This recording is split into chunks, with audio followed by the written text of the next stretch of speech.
سلام بچه‌ها، من مهشید هستم و امروز میخوام ببرمتون یه بافت چینی معروف که بیشتر از 30 تا لوکیشن توی کانادا داره. بچه‌ها اینجا خیلی طرفدار داره چون فقط یه ورودی میدین و بعدش هر چی که دوست دارین میتونین نوش جان کنین.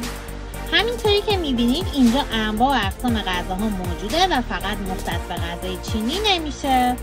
ورودی رستوران برای آخر هفته ها نفری $28، شام نفری $38 و برای بچه ها و افراد 65 سال هم تخفیف ویژه داره و در کل هم ارزش یه بار امتحان کردن رو داره و مطمئنم که این همه غذای متنوع یه چیزی هست که با به میلتون باشه.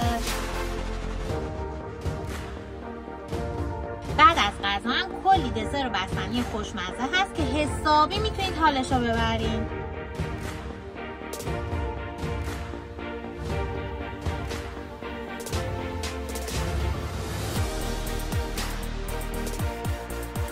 امیدوارم که از این ویدیو خوشتون اومده باشه. این ویدیو رو بفرست واسه اون دوستایید که عاشق سوشی هستن.